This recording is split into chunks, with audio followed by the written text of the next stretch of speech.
You're 21. You want to go to prison? Do you want to be over in the box with those gentlemen over there?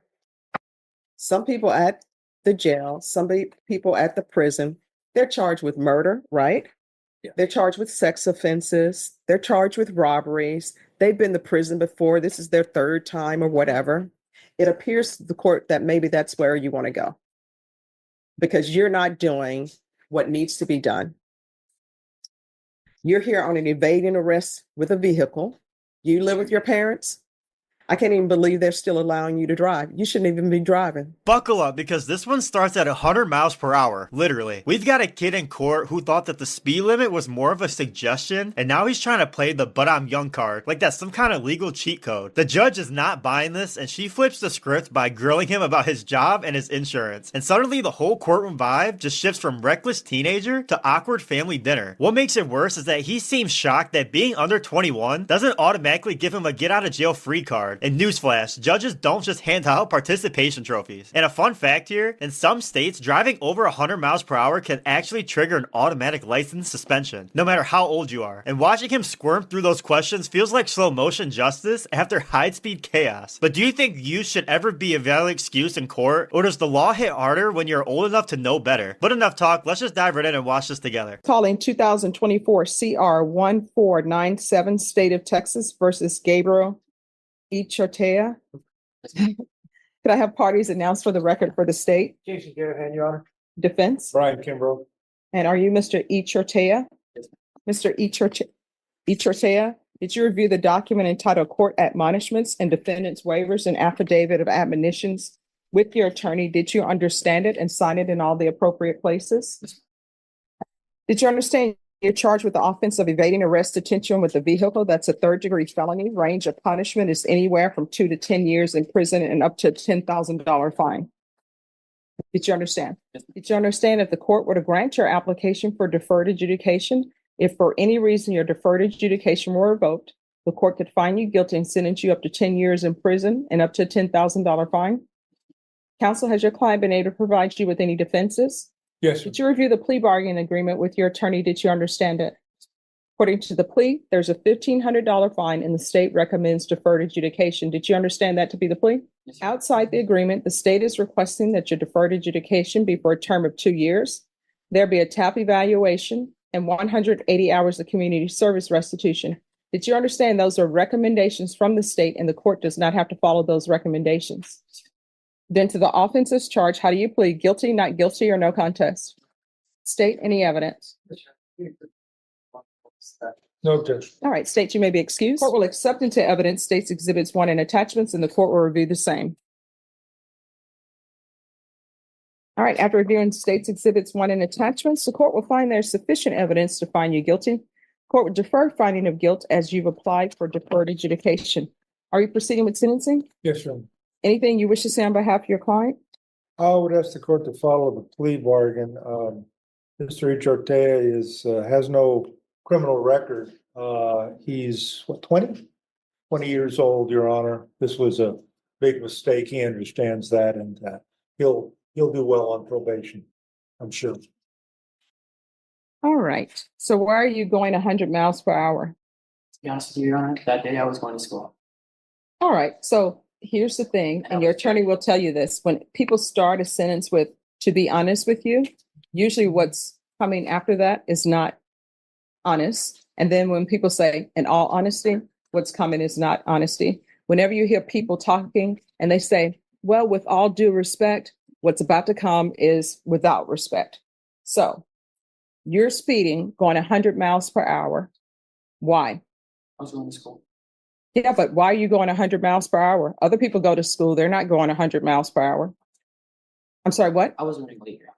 So you're running late. And what school were you going to? I was going to Pathways Home Education And whose car were you in? in my vehicle. All right. Do you have insurance on that vehicle in your name? Yes. And were you paying for that vehicle and paying for the insurance? Not insurance, Your Honor. Who was paying for the insurance? Be my mother. And so how long were you in doing home education with Pathways? About 3 months. And where were you doing education before Pathways? It was Stevens High School. All right. So why were you at Pathways Home as opposed to Stevens? I had dropped out at G. Stevens High School during the pandemic because they weren't counting me present in my classes anymore. Mm-hmm. And I wanted to go back to school.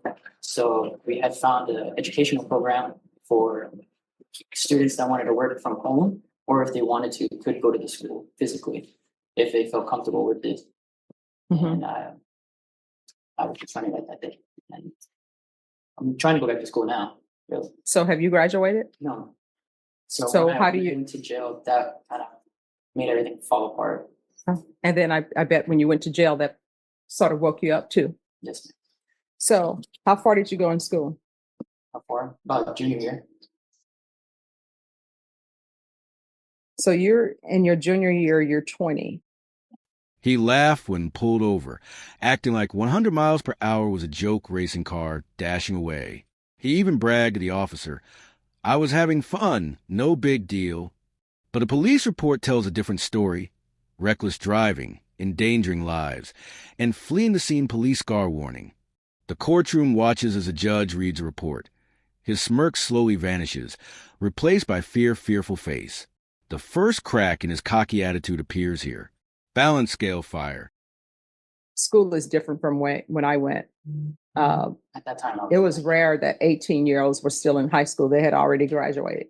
So I'm trying to figure out why I at got held back in 20. first grade. I'm sorry? I got held back in first grade, Okay. but I was 19 at the time, so I was still eligible for a high school diploma.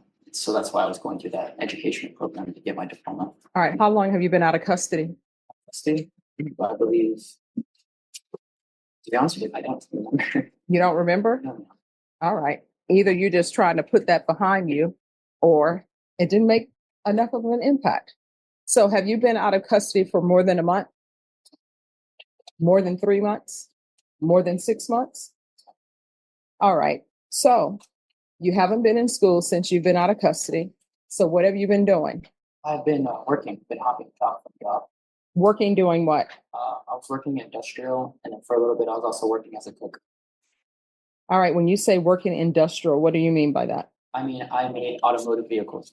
I worked for Toyota for a little bit. Okay. And why did you stop working at Toyota? I stopped working at Toyota because I couldn't do the hours. It was 2 weeks on day, 2 weeks on night, and trying to transition through that was really hard for me. So you quit. And when you quit working at Toyota, did you give them a 2 weeks notice? Yes, I did. All right. And when you quit, did you already have another job lined up? I did. I was searching. And is the reason why you didn't have another job lined up because you knew you could live with your mom? Well, that, yes. And because I wanted to look for another opportunity somewhere. Well, here's the thing. If you're living by yourself, or either if you're living and the household is dependent on your income, you can't just say, this job, I don't like their hours, so I'm going to quit. Here's my 2 week notice and I don't have anything fall back on. Because, for example, if your mother were to say, I don't like my job, if she's working, I don't know if she's retired or not, but if she's working, she can't say, I don't like my job. I don't have any other place to go. I'm just going to quit. And children, just so you know, your mom is quitting her employment. So you're all going to have to pick up the slack. You're an adult. And is your mom with you today? She was this morning, but All right. she couldn't come. So your mom was here with you this morning and she's going to work. So here's the thing. You can't you're an adult, even though technically you're 20, people still see you as young. 17-year-olds, 18-year-olds, 19-year-olds, people still see them as young, but technically you're an adult. So you got to put away the childish things. You can't just quit a job and say, I'm going to find something else.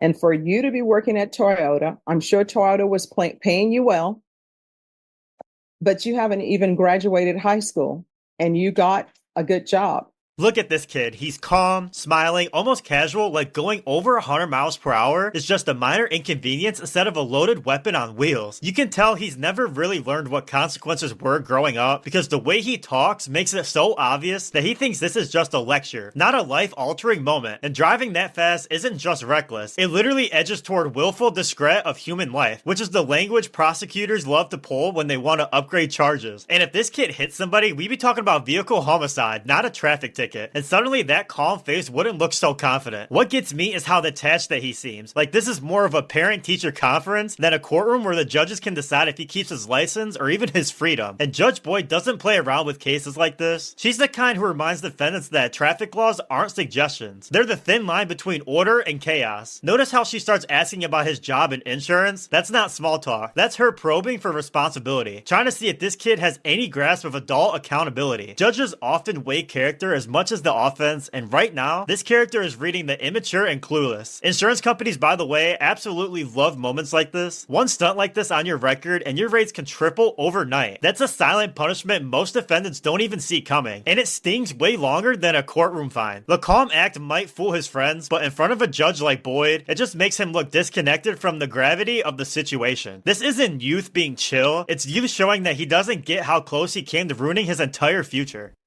And it's Toyota. Maybe you don't like the hours. My mom, she used to work on rotating shifts, and you know what her shifts were? And I'm probably going to get this wrong, but I think it was 7 days straight. And she had to do rotating shifts. So she had a morning shift. You do that for 7 days. Then I think they give you like 3 days off. And then you have the middle shift, which is the 3 to 11 shift. You do that for 7 days. Then they give you 3 days off. Then you have the graveyard shifts. It was either 7 days each shift or 14 days each shift. And you know what? She didn't quit that job. You know why she didn't quit that job? Because people were dependent on her paycheck. Her children were dependent on her paycheck. So you need to stop and start growing up and stop thinking that you can just quit a job and a new job is just going to pop up. You understand? Don't quit a job or give them your notice until you know you have another job. And so you're a cook. I'm sure. Where are you a cook at? I was a cook at it. All right. So you were a cook. So where are you working now? Currently. See, you've quit 2 jobs already. And I'm sure Toyota had good benefits. And you know what? The other people who are working that rotating shift, you're behind now. And this is what I mean about your being behind. You're going to look up and you're going to be that person going from job to job. And then the people who were at Toyota with you, they're going to be ready for their retirement. And they're going to say, you know what? I already put in my 20 years. Whereas you may end right back up at Toyota and you'll only have a year in and you're looking at doing 19 more. Don't be a leaf blowing around in the wind. You understand? All right. Any children do you? Okay. Trust me, if I did. I didn't want to ask that question, but I was like, please. You got to work on yourself first before you do that. All right. So there's going to be a $1,500 fine. I'm going to probate that, not for you. I'm probating it for your mom because I know she would help you pay that. So we're going to probate that. I'm going to place you on 2 years deferred adjudication. You're going to get employment. You understand? And I'm going to require that you stick with that job. The only time you can leave the job you have, of course, if there's something dangerous happening, they're violating OSHA standards. The only time you'll be able to leave that job, if they're not violating OSHA standards, is if you already have another job. You understand? We're not going to do that anymore.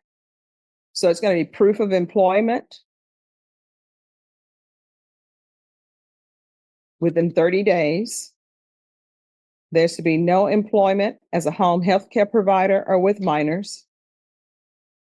Oh, and by the way, at Toyota, that shift you were working, I'm sure if you put enough time in, they probably would have given you a different shift. Those shifts are usually for people that they're trying to see if you're going to last. So if I were in your position and I haven't graduated from high school, Toyota seems like it's a good place to be in as far as benefits, 401k. I'm sure they'll do medical, dental, all of that. You understand? There is going to be regular reporting by Zoom or in person. There'll be regular random UAs. When the defendant tries to explain himself, Judge Boyd doesn't flinch. You endanger lives, and you think this is funny? The judge snaps hammer collision. The courtroom goes silent as the Brat's arrogance collapses. He tries mumbling excuses, but the judge cuts him off. Your behavior will have consequences. You are not untouchable. The first taste of reality hits. Instant regret visible on his face, flushed face, high voltage. Offensive driving course, 180 hours of community service restitution. That will be waived if he completes his GED, or if he graduates from school, or if he enters and successfully completes a trade school. There's going to be field visits, one time per month for 2 months. Probation, is there anything else he needs? Is there anything else you need from the court to be successful? So we can go off the record. Here's the thing. You're going 100 miles per hour, and guess what could have happened? One, you're not a race car driver, right? You could have easily hit a child who was walking through the crosswalk, because guess what? Children tend to be walking through crosswalks during school. Could have been somebody from high school. Could have been one of the little elementary school children who are just trying to make it to school, and you're speeding at 100 miles per hour. This is not Fast and the Furious. You understand? And you easily could have been killed. You could have wrapped your vehicle around a light pole or ran into the school. You understand? All right. And then if that would have happened, you know what? They would have been trying, if you would not have survived, they would have been trying to sue your mom. All right. Good luck to you. One eternity later. Atria. Sorry. It's okay. Could I have parties announced for the record? Jason Garrett, State Yard. Jesse Sepulveda for Gabriel Echartea. And are you Gabriel H. Artea? Yes, ma'am. Did you review the document entitled Motion to Enter Adjudication of Guilt and Revoke Community Supervision with your attorney? Did you understand it? Are you the same Gabriel Paul H. Artea who was placed on deferred adjudication in 2024 CR 1497 for the offense of evading arrest or detention with a vehicle on June 17, 2024 for a period of 2 years? All right, state. Yes, Your Honor, violated condition number 1 on or about the 13th day of February 2025 in Bear County, Texas. The defendant, Gabriel Paul Echeverria, Close enough. committed the offense of reckless driving and violation condition number 1. How do you plead to that? True or not true? Your Honor, we'll waive the remaining violations. Any objections? No objections, Your Honor. Did you understand by pleading true to violation of condition number 1, the court could find it true, grant the motion, find you guilty, sentence you up to 10 years in prison and up to a $10,000 fine? Knowing that, do you still wish to plead true to violation of condition number 1? Court will find violation of condition number 1 true. Is there a proposed agreement? There is, Your Honor. Yes. And the motion to adjudicate and continue the individual on his deferred and have it amended to include local ISF 2 and wait in jail for placement and monthly UA for 6 months and amend for IOP as recommended by the TAP. And the state will take into consideration clause number 2025 CC 002773, which is the reckless driving procedures pled true to. All right. Is that the agreement? It is, Your Are Honor. you asking the court to follow that agreement? We are, Your Honor. All right. Can you raise your right hand for me? Do you solemnly swear or affirm the testimony you give will be the truth and nothing but the truth, so help you God? All right. You can lower your hand. How old are you? 21. You're 21. You want to go to prison? Do you want to be over in the box with those gentlemen over there? Some people at the jail, people at the prison, they're charged with murder, right? Yeah. They're charged with sex offenses. They're charged with robberies. They've been to prison before. This is their 3rd time or whatever. It appears to the court that maybe that's where you want to go because you're not doing what needs to be done. You're here on an evading arrest with a vehicle. You live with your parents. I can't even believe they're still allowing you to drive. You shouldn't even be driving because obviously you're not mature enough to drive. And this reckless driving, what was that about? It's made a bad judgment. No. I didn't ask you. whether you made a bad judgment or not. We know you did. That's why you're here. What is it about? How were you driving recklessly? Were you going beyond the speed limit? Were you out here, like I see these children do, shutting down in the street, doing, roundabouts? What were you doing? I was going over the speed. By how much? I'm not too sure. It didn't say on the report. You should know. According to the report, Your Honor, I think he turned off his lights and he passed a few stop signs. And they said he was driving at a high rate of speed, but they didn't say exactly. So let me ask you this. Let's think about this logically. You're young. Sometimes young people don't think logically. You turn off your lights. I'm assuming then this was nighttime. Was. You turn off your light at nighttime and you're blowing through stop signs. What do you think the purpose of a stop sign is for? To stop the vehicle. But why? Why do we have stop signs? Why do we even have red lights? In case of pedestrians coming through or cross traffic. And why, when it's nighttime, why do you have to have your lights on? So another vehicle or a person can see the vehicle. So if you turn off your lights, what does that mean? Will people be able to see you? All right. And then somebody is walking past that stop sign because they don't see a vehicle. What's going to end up happening? Collide with the person or vehicle. And what's going to happen with that person? They either die or get seriously Yeah. injured. And let me just tell you what would have happened if you would have hit someone. You would have ended up hitting that person, and you know what you would have done? You would have left the scene. They would have ultimately found you, and then you would have been in the box, and you would have been before me crying, asking for tea and sympathy. So what I can tell you is this. The only reason why you're not going to prison right now is because your age, and I guess you're not thinking. So I'm going to try to help you think and make better decisions. So I'm going to deny the motion. I'm going to alter him in conditions. He will be taken into custody today. He's going to local ISF. And since your family won't do it, I'm going to have to do it. You are not allowed to drive. Wherever you need to go, either you're going to have to get an Uber, you're going to have to learn to do the VIA. You're not going to be driving for the rest of your probation. Don't come back to me saying I have to go to school in another county. You're going to have to figure it out. Do you understand? And I will take in consideration 2025 CC 002773, and we'll do a referral to felony drug court. And all of that is to take place in custody. And then you said intensive outpatient treatment? Yes, Judge. Oh, no, actually, inpatient. Inpatient treatment. Oh, sorry. Oh, I'm sorry, Judge, you're right. Yes. You got the other part. All right. Yes, So Your Honor. that'll be inpatient treatment. And I know that you all didn't go on the section about using marijuana. It's illegal in Texas. You're on probation. You're not allowed to use marijuana. If you want to sit around, fry your brains or whatever, you can't do it while you're on probation. Do you understand? And we can go off the record. What are you planning on doing with the rest of your life? Join the military. All right. Well, the military, they're not just accepting everybody.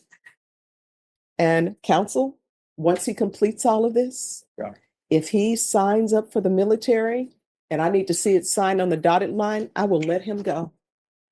Thank you, Judge. This video honestly got under my skin. The kid treated the law like it was a game, bragging about how blowing through stop signs with no lights like he was auditioning for a Fast and Furious prequel. He wasn't scared, he wasn't humbled, he was almost proud of himself, and that's what makes it so frustrating to watch. Judge Boyd could have came down a lot harder on this kid, but instead he basically walked away with what feels like a slap on the wrist. And here's the problem. When the justice system goes soft, it doesn't just let one kid slide. It sends a message to every other reckless driver that maybe consequences aren't that serious. Most people don't realize that in some states, stringing together traffic violations at this level can actually qualify you as a habitual offender, which can strip your license for years, no questions asked. But instead of seeing this as a near-wise wake-up call, he's acting like he's untouchable, and that's the attitude that eventually collides with tragedy. It's the kind of arrogance that turns courtrooms into morgues if it doesn't get checked. So I've got to ask you guys, was Judge Boyd too soft here, or was the sentence exactly what was needed to shake him up? Should courts lean heavier on young drivers to teach them early on, or is leniency the smarter move? But thanks for watching. Make sure to like, comment, and subscribe. I'm going to catch you guys all in the next one. The judge reads a possible sentence. Up to 10 years in prison, face screaming in fear locked. The brat's face turns pale, hands trembling, voice shaking. He whispers, "Please, I didn't mean, I was just having fun." Judge Boyd looks directly at him. "You gamble with lives. You will answer for it. The courtroom watches as cockiness disappears completely. Instant regret captured on